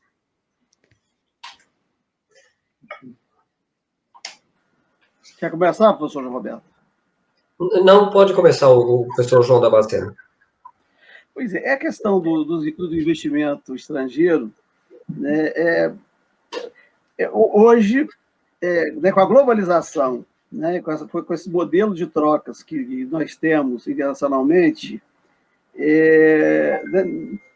já não nos permite hoje pensar, né, numa poupança interna como se pensou em algum tempo do passado, né, formar uma poupança interna para fazer investimento interno, né? Eu acho que a questão aí está no tipo de relação que você vai estabelecer, e os BRICS, né, o BRICS, né, foi uma grande, né, opção, e não por acaso, né, teve essa oposição, né, tem esse problema que estamos vivenciando no presente momento, né, do restabelecimento de uma relação prioritária com os Estados Unidos, né, deixando de lado aquilo que estava sendo construído, né, entre Brasil, Rússia, né, Índia, China e América do Sul e África do Sul, né? Mas nós não temos como fugir disso, né, da questão dos investimentos, né? A economia foi globalizada, né? As trocas hoje elas permeiam a integralidade do planeta, né? E basta que a gente veja o que aconteceu aí outro dia, né, com o encalhe de um navio, né, no canal de Suez, né? A crise que gerou, né, no transporte internacional de mercadorias, né? Então, hoje, né, não poucos produtos são construídos em partes, em lugares diferentes do mundo, né? E isso decorre, por vezes, desses investimentos, né? Então, é um modelo, né, que a gente tem, né, né, não construímos, né, a Internacional dos Trabalhadores, mas tivemos, né, a Internacional do Capital, né? E ele se pulverizou, né, ou se estendeu seus tentáculos por todo o planeta. Eu não sei se os militares, falando dos militares com o Bolsonaro, se eles estariam dispostos a dar, né, os seus pescoços pelo presidente Bolsonaro, né? Claro, isso é um pacto, né, de conveniência, né? Isso pode durar, né, o tempo, né, em que eles puderem estar, né, se alocando nos espaços que desejam, né? Mas, se efetivamente a corda ruir, né, eles não ficarão no barco quando estiver afundando, né? É claro que ele vem de um projeto, né, e esse projeto dessa turma, né, dessa linha dura, né, vou retomar esse termo, né, e com várias atuações e algumas coisas me levam a questionamento. Eu, quando reportei, professor João Roberto, a GLO, de 31 de março de 2014, foi da ocupação da Maré, e já era o Braga Neto, e depois o Richard Nunes, né, que depois, em fevereiro de 2018, né, quando teve a intervenção federal em parte do estado do Rio de Janeiro, o Braga Neto foi nomeado interventor e o Richard Nunes secretário de segurança. Mas a Assembleia Legislativa não o reconheceu como o segundo governador, que, na verdade, era o papel dele como interventor, né? E nenhum projeto dele foi encaminhado e recepcionado da Assembleia Legislativa, né, como sendo de governador, né? A Assembleia Legislativa, o poder local, né, fez uma contenção a esta intervenção, né? Então, nós tivemos alguns problemas, a intervenção, né, em fevereiro de 2018, e menos de um mês depois, o assassinato, a execução da vereadora Marielle Franco, né? E eu me pergunto também se essa execução não foi uma modalidade de plantar o caos para vender a ordem depois, como se tentou fazer no Rio Centro, né? E isso me reforça na tal da facada no candidato Jair Bolsonaro, cujo agressor não levou um único tapa, né, daquele grupo truculento, né, que rodeava o candidato. Eu fico imaginando se tivesse por ali uma pessoa com a camisa vermelha. Um diz aquele indivíduo, né, uma pessoa com doença mental, né, teria praticado, né, um atentado com uma facada e não levou um único soco, não levou um único tapa, né, não sofreu nenhuma agressão no meio daquele grupo tão truculento. Então, eu me pergunto até isso, né, se efetivamente aquele fato ali ocorreu, ou se nós não assistimos neste teatro da política, né, uma ópera, né, bufa, né, que nos trouxe a este momento no qual nós estamos inseridos. Desculpe, realmente tem tantas operações. Tem um colega que é da Universidade aí do Norte Fluminense, lá em Campos, o Luiz Carlos Duarte, que ele me mandou para um debate com uma pessoa que eu admiro, que é o Celso Amorim. Ele me mandou a tabela completa. É impressionante, vocês não vão falar nenhuma comunidade importante do Rio de Janeiro que não foi objeto específico de operação de GLO. E por que havia essas operações? Porque isso é bom para as Forças Armadas, isso é bom... Não, era simples moeda de troca para ter governabilidade com os partidos aliados. Então, tem alguma coisa errada? Uma coisa que o Temer faz, a Dilma faz, o Lula fez um pouco menos, o Fernando Henrique faz, tem algum erro do poder civil aí. Porque não tem nada a ver Lula, Dilma e mesmo Fernando Henrique com o Temer, né? Então, alguma coisa está errada. Outra coisa que está profundamente errada é essa questão do armar a população. Não faz sentido que o Exército abdique do controle dos armamentos. Ele não quer fazer isso. Como é que ele aceita, então, o veto do presidente? Vocês percebem? O Bolsonaro está tão abraçado com os militares quanto os militares estão abraçados com o Bolsonaro. Os dois estão nessa relação que nós não sabemos muito bem. Eu concordo que vai chegar uma hora que eles vão ter que resolver se eles vão desembarcar ou não. Até eu dei uma entrevista para o jornal El País, naquele dia, terça-feira, que passei o dia inteiro dando entrevista, e o jornal El País, lá na Espanha, publicou uma parte da entrevista dizendo que militares estão procurando terceira via. Isso foi uma parte da minha entrevista, não era o fundamental. A verdade é que, realmente, o Santos Cruz está propondo quase o Moro como presidente, né? Isso daí existe mesmo, não é? E os militares gostam muito do Moro. Agora, a grande questão, que não sei se nós vamos conseguir enfrentar aqui, professora Beatriz, é que como nós vamos arrumar a casa, né? Essa questão daria um debate por si, porque ela é uma questão muito complexa, não é? Como eu disse, tem que ter uma política, né? Não existe possibilidade de discutir defesa nacional enquanto os militares não voltarem para os quartéis. Porque a gente sempre fala, a defesa nacional subsume a política militar. Mas onde os militares estão participando do poder, com quem que nós vamos discutir política de defesa nacional? Tem que discutir com os militares. Mas como? Se eles estão ocupando uma função ilegítima, não é? Muito bem. Até onde vão os militares, eu concordo com o Damasceno. Quer dizer, eles vão até onde eles acharem que devem ir. Se for para o Lula ganhar a eleição, eles ficam com o Bolsonaro, tá? E entre Lula e Bolsonaro não tem nenhuma alternativa ainda com chance de vitória eleitoral. Bom, o conceito de partido militar, eu nunca usei esse conceito. Ele funciona se houver mais união do que desunião entre as Forças Armadas. Mesmo no regime militar, havia muitas divisões, mas a união básica era não permitir a volta do regime civil. Então, dentro dessa união que se faziam as divisões. Agora, o coronel Marcelo Pimentel, que participou e tem se destacado muito, ele tem falado muito, ele é profundamente crítico da entrada dos militares na política. Ele até fala que a geração dele não teria feito isso, a geração dos anos 80. Muito bem, mas então ele usa o termo partido militar. Mas esse termo tem problemas, porque quem criou essa ideia de partido militar foi o Oliveiros Ferreira. Mas há uma outra ideia que eu trabalhei com ela no meu doutorado, que é a do Alain Rouquier. O Alain Rouquier fala em partidos militares. Várias facções dentro das Forças Armadas. E eu só vou adiantar isso e termino aqui.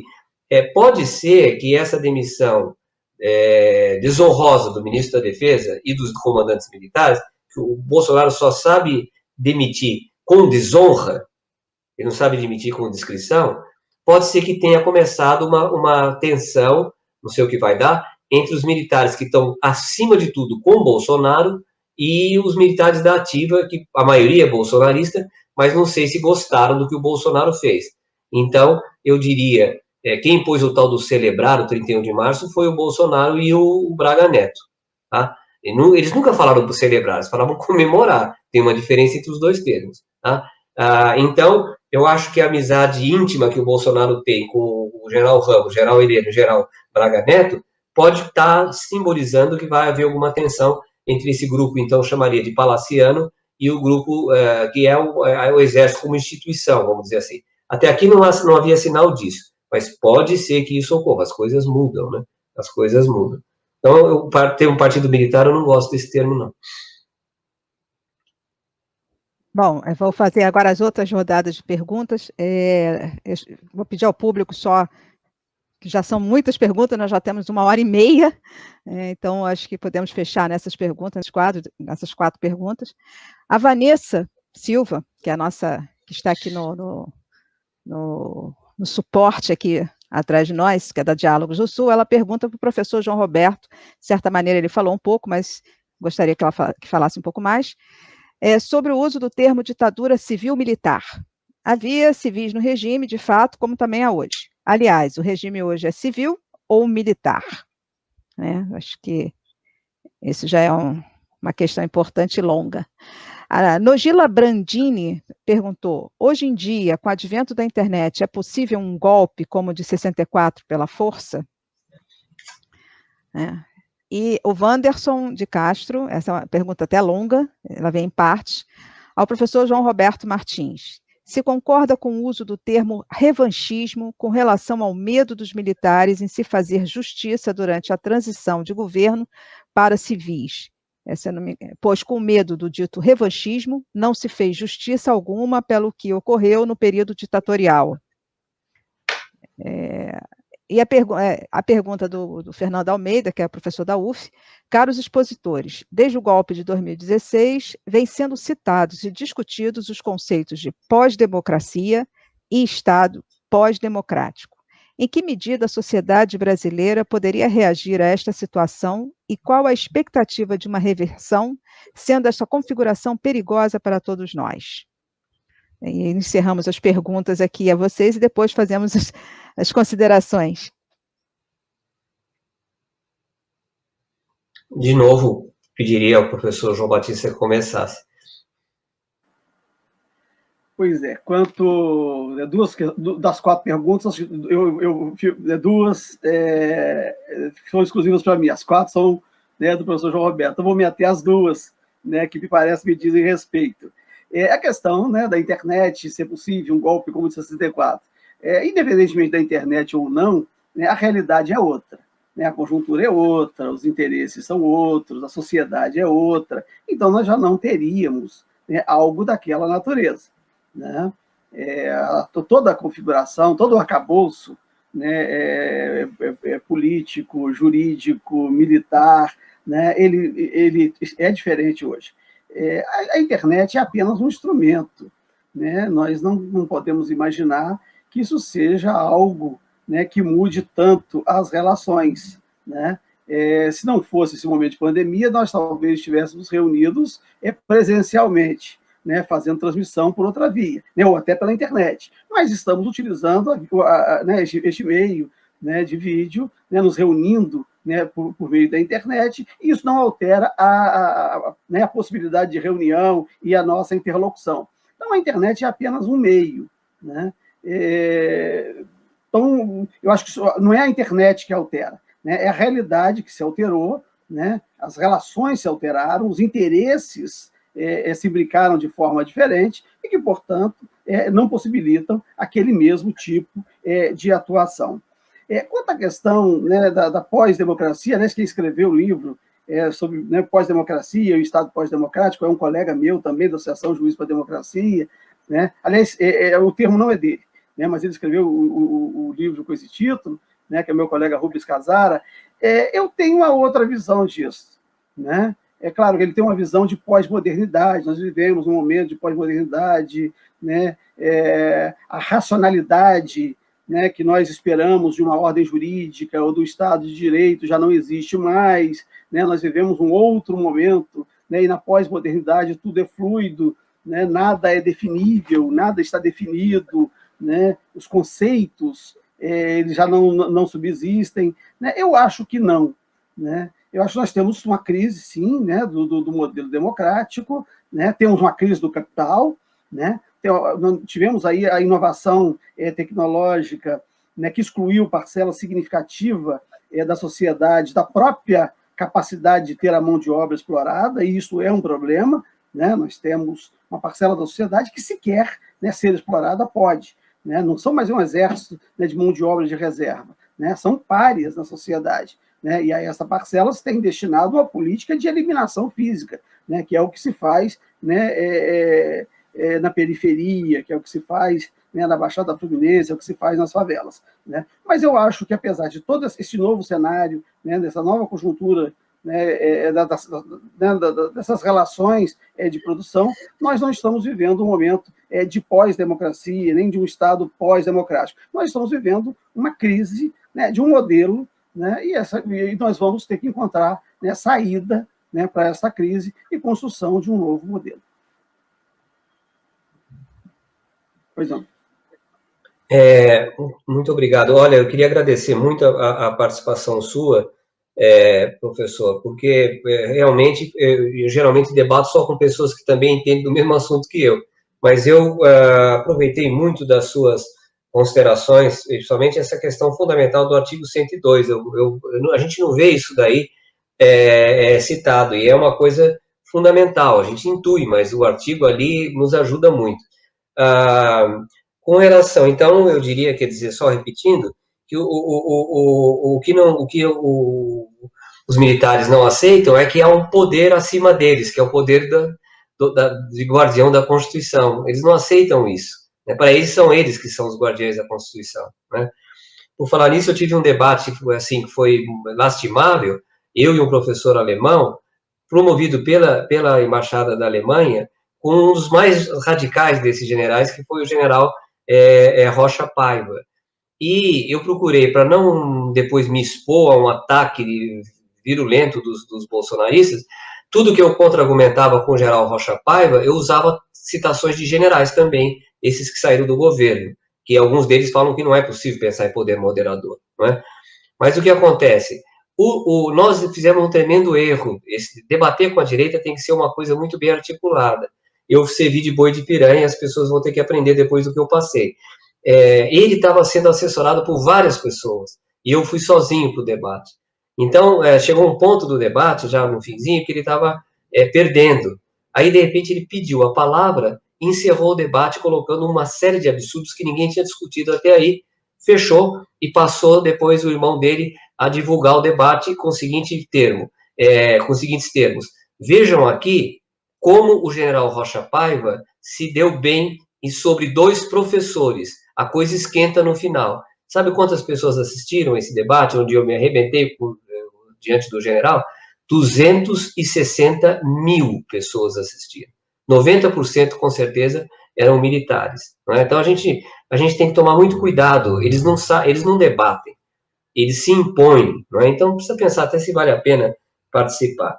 Bom, terminando então, e já agradecendo muito, eu diria que revanchismo é a visão que os militares têm sobre a justiça de transição.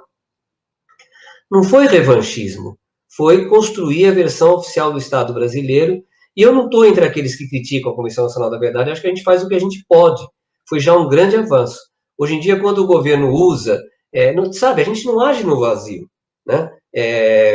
Devíamos ter feito isso, feito aquilo. Com o pouco que nós já fizemos, veja onde é que a coisa foi parar, né? Quanto mais, nós não temos força para fazer, talvez, mais do que foi feito.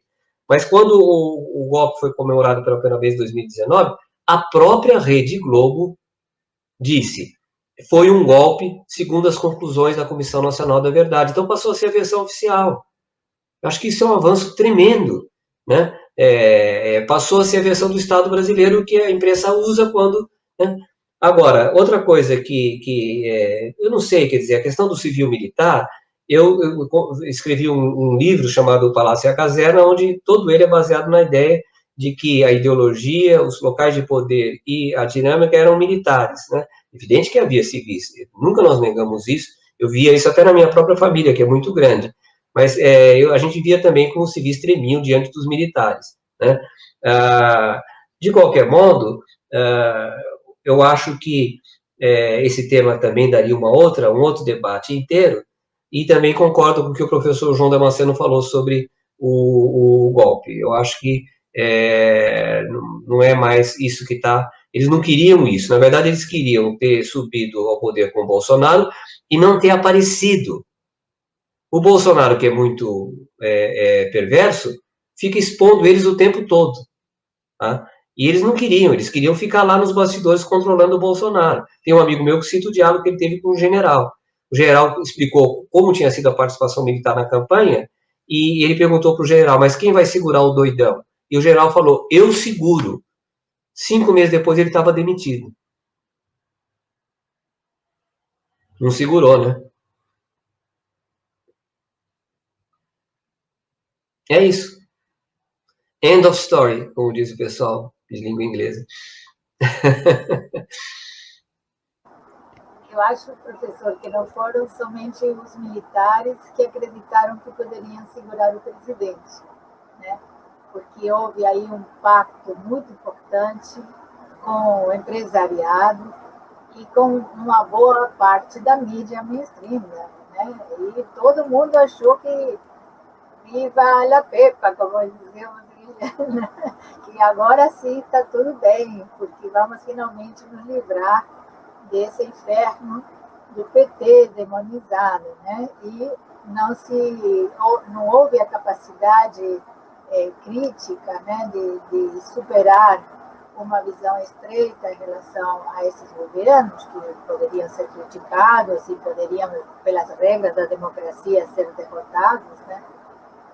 Mas que se caiu nessa armadilha, né, que é difícil de acreditar que tenha realmente acontecido. Agora, aí, enfim, nós somos docentes, né, somos professores, nós temos que pensar numa falha de base da educação no nosso país, né? Não fomos capazes, nesses anos todos de democracia, de gerar uma massa crítica na sociedade, né? Nós estamos permitindo que as cabeças de grande parte da nossa população seja formada por religiosos que, na verdade, muitos deles não são pessoas honestas, né? Não são realmente pessoas confiáveis, né? E, lamentavelmente, nosso povo vai atrás. Por quê?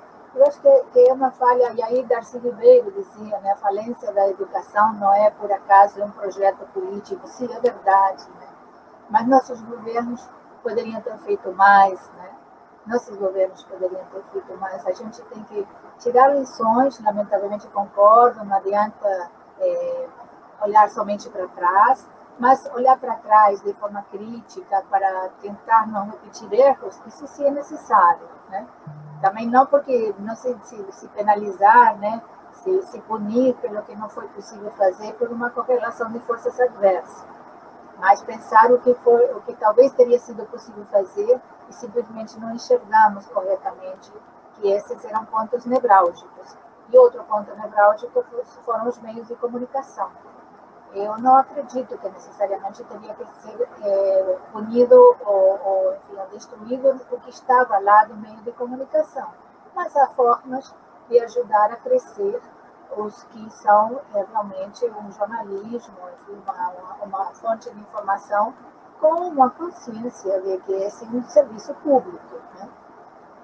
Enfim, então, claro que isso agora é mais para olhar para frente, mas eu continuo pensando que, como sociedade, temos um papel a desempenhar, que ainda, claro, com a pandemia é diferente e as possibilidades são mais estreitas, mais difíceis, mas temos que encontrar as formas de que nossa voz seja ouvida, né?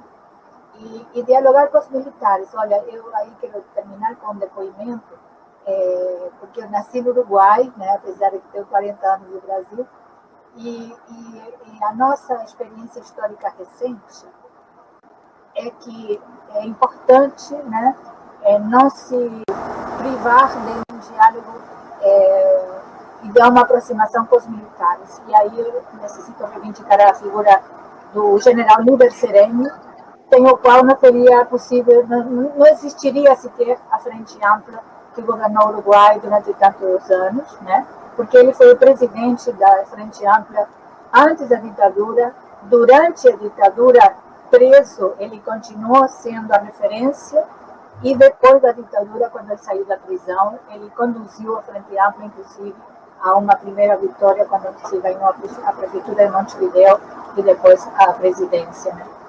E sempre houve o general Sereni sempre dizia, não podemos fazer dos militares nossos adversários, né? Nós temos que entender que são parte do poder do Estado. E houve vários exemplos de militares muito dignos, né, constitucionalistas, enfim. Eu acho que, evidente, cada país é diferente, cada sociedade é diferente, né? Nós não vamos ter que encontrar os meios de conversar com os militares também com eles. Eu não sei, não tenho a fórmula, né? Mas mostrar que o diálogo é o único caminho, né, para encontrar uma saída, inclusive para eles, porque a experiência com esse governo para as Forças Armadas acabará sendo muito, aliás, isso já foi dito, acho que inclusive pelo senhor, em uma entrevista, né, que vai ser caro o preço, né, dessa aventura, né?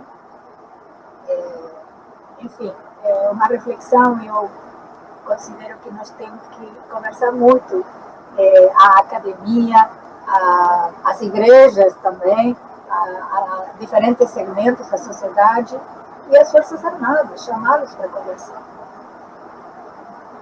Não sei se os senhores que são, né, do ponto de vista da institucionalidade jurídica, e o senhor como estudioso dos militares, se concordam com essa minha posição. Mas eu venho pensando muito nesse diálogo necessário, que também não sei por onde começar, né? Talvez vocês possam me iluminar.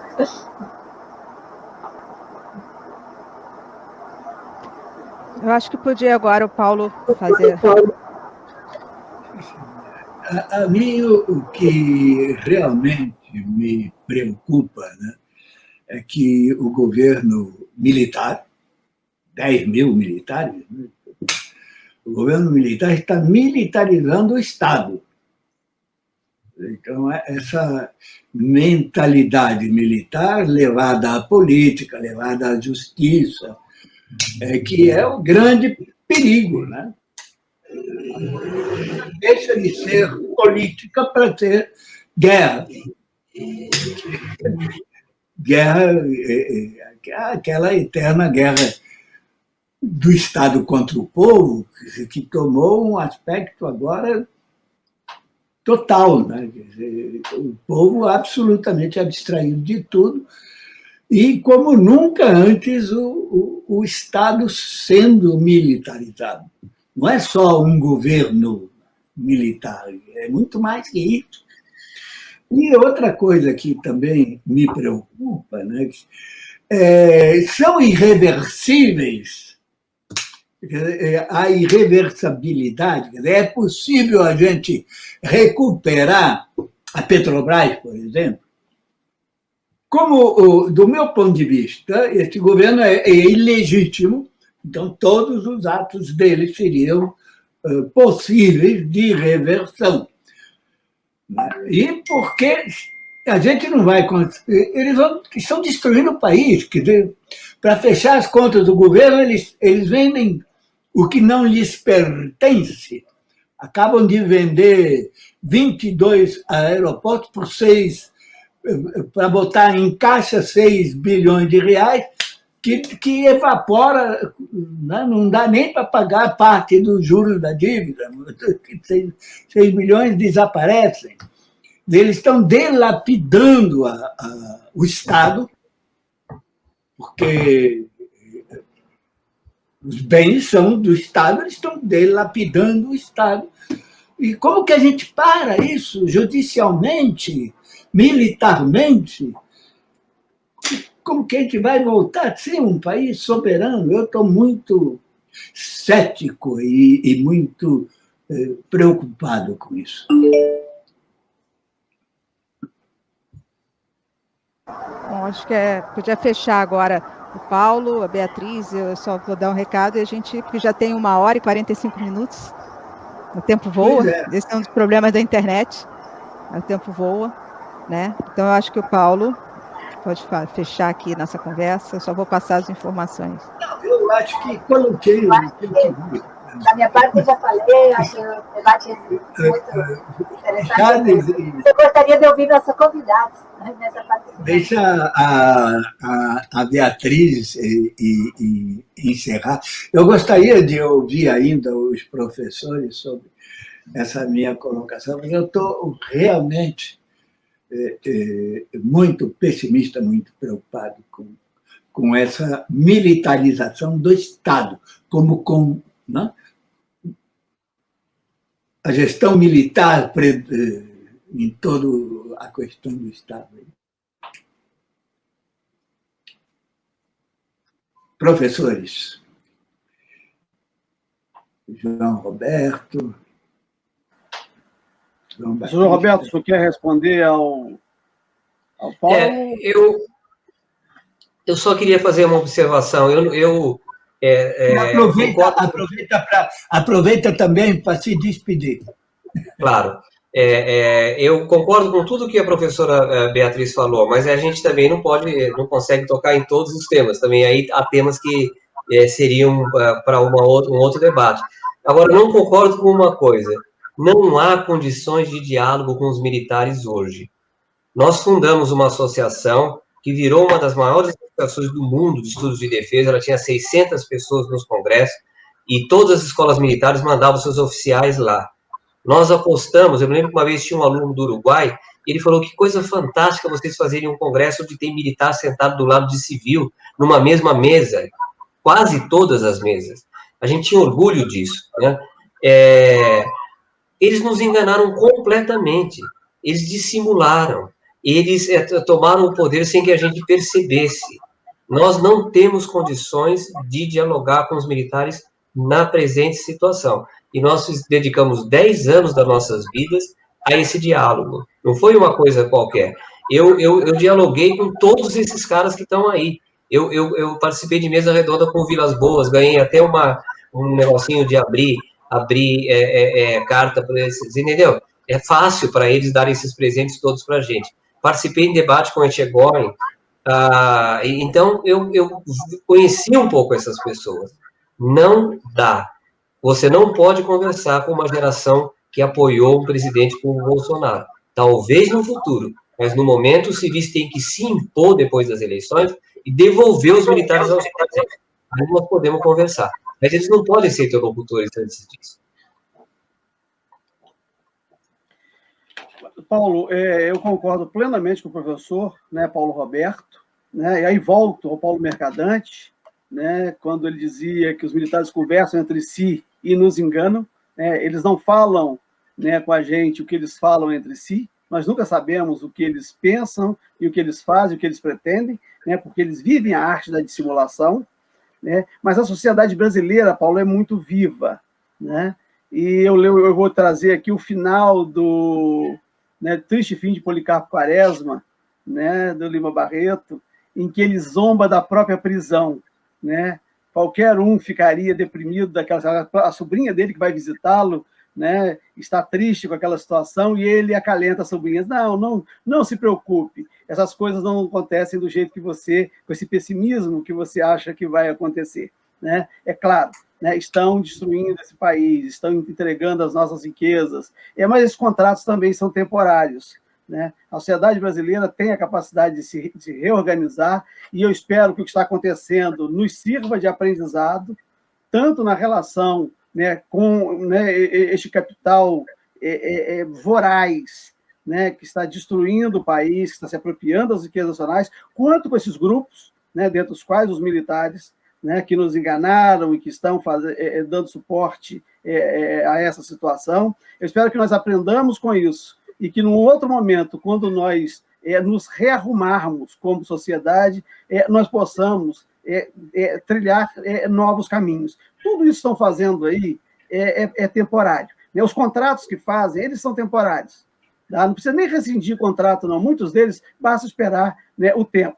Né? Ou se o sujeito está lá explorando um pequeno poço, não tem problema, não dê um segundo poço, né, de petróleo para ele explorar. Né? Se ele está ocupando uma terra indígena, ele não vai, o que ele explorou não vai ter como trazer de volta, mas ele não poderá explorar, né, além do que já terá explorado. Eu acho que nós temos a capacidade, teremos a capacidade de nos reorganizarmos, né, e de ganharmos novos caminhos, né, depois que essa tempestade passar. Né? E me despeço, né, de todos que nos assistem, agradeço o convite, né, da professora Jaqueline, né, você, Paulo, né, da professora Beatriz, e foi um prazer muito grande, professor João Roberto, né, ter essa interlocução com o senhor, né, e eu admiro muito, né, as pessoas que estudam temas com a profundidade que o senhor estuda, né, e eu, né, quando, né, vi o seu livro sobre os encoraçados, 1895, 1910, esse foi um tema, né, que a construção dos encoraçados, né, aquela organização dos marinheiros, que acho que é a única no Brasil,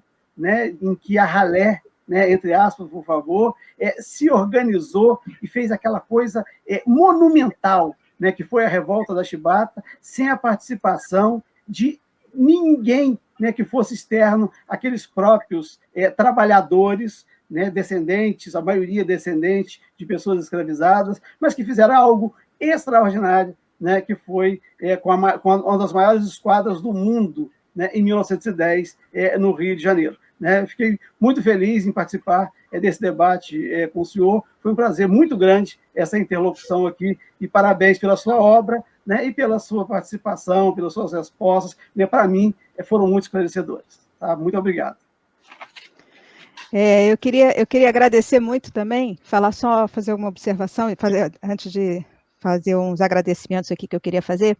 Professor João Roberto, né, porque são dois João, os dois são, professor João Roberto, eu fiz meu doutorado também, né, um pouco nesse meio, embora não tenha um tema como isso, eu fiz o mesmo programa que o João Batista Damasceno aqui, nós somos, vamos dizer assim, vizinhos de programa, né, e era interessante que eu fiz antes dessa coisa toda, e eu achava que tinha um diálogo, e eu concordo que eu acho que eu não consigo ter um diálogo, mas a gente tem que aprender. Eu ando muito pelas redes sociais, e é interessante como a gente conversa muito, e eu vejo algumas pessoas, e eu conheço, por exemplo, tem um autor que está trabalhando muito com a linguagem do bolsonarismo, que é o João César. O João César foi meu colega de graduação de História, né? Nós somos colegas de turma de História, e a tentativa de conversar com essa parcela, mas eu acho muito difícil. Naquela época era incrível, porque eu conseguia conversar, embora era uma conversa um pouco assim, você não sabe o que está falando. Eu pesquisei ditadura há 30 anos da minha vida, mais de quase 30 anos da minha vida, e disseram assim, você não aprendeu sobre ditadura, você tem que ler sobre isso. Né? Eu falei, tudo bem, vou ler sobre isso, né? A gente faz livro, faz tudo, mas eles mandaram eu aprender. Eu ouvi isso de um militar, que era um dos mais progressistas, por incrível que pareça. Então, assim, mas eu tentava dialogar, eu acho que hoje em dia está um pouquinho mais difícil, mas eu acho que a gente tem que tentar caminhos, e eu me lembro desse seu debate, eu acompanho o senhor na rede, né, e como é difícil, essas armadilhas são verdadeiras arapucas que eles nos montam. Então, eu queria agradecer muito, e a professora Damasceno, nós já temos várias conversas sobre os vários assuntos, ficaram alguns aqui, né, eu gostaria muito de ter perguntado um bem específico, que era do TPI, mas a gente fica para um outro momento, né, porque as pessoas não entendem bem o que é o Tribunal Penal Internacional, mas acho que esse é um tema bem interessante, né, para se puxar, e eu queria muito agradecer a equipe que fica atrás, que às vezes quase nunca aparece, mas temos a Vanessa aqui, que é do Diálogos do Sul, e nós temos uma equipe de alunos do LPPE, IFCH, do NIEAS, o FRJ, né? Quero especial, vou agradecer a Kathleen, porque ela nos salvou na arte, porque 2 computadores pifaram, inclusive nós temos um comunicador visual que faz todas as artes, e entrou um vírus, então a Kathleen, no meio da Páscoa, socorreu, Beatriz, o Gabriel, a Alícia, que são os alunos que ficam né, nos dando apoio. O Gabriel, inclusive, achou essa reportagem da Cadernos do Terceiro Mundo do Dreyfus, que eu não sei se vocês leram, mas se não leram, é bem interessante, porque ela é bem atual, É uma reportagem, é um artigo dele de abril. E eu queria agradecer muito a presença de vocês, dizer que essa conversa nossa fica no canal do Diálogos do Sul, mas também fica no nosso canal do YouTube, o LPPE tem um canal no YouTube, o NIES tem um canal no YouTube, e aí eu passo isso também para um podcast, que nós temos o podcast História Presente, então quem não quiser ver, quiser ouvir, também pode. Eu passo ao final. Faltou agradecer. Não estão conosco aqui, mas essa parceria tem também os professores da LPPE, que é a professora Ângela Roberti e Flaviana Isolan, que a gente faz um rodízio aqui, porque somos 3, né? Mas eu falo em nome deles, agradecendo tudo isso. E eu passo para o Paulo para ele encerrar, e fica aqui meu boa noite. Bom, alia jacta est. Vamos torcer para que esse nosso povo se organize, consciente de que é preciso recuperar a soberania nacional. Agradeço a presença de todos, da Beatriz, da Jaqueline, do professor João, e aqui o Paulo se despede. Muito bom. E Diálogo do Sul, diálogos em Sul Maior, né? Esse programa que a gente está fazendo é um programa que interage, né, com a sociedade através dessa parceria com as 2 universidades mais importantes do Rio de Janeiro. Então, eu agradeço também a Universidade Federal, através da Beatriz, a Universidade Estadual, através da Jaqueline, né, e professores. Isso aqui é uma trincheira da luta de libertação que nós temos que travar. Espaço aberto para vocês. É isso aí, gente. Não deixem de curtir isso aqui, né? Dá aí o like e não deixem também de contribuir com a Diálogos do Sul.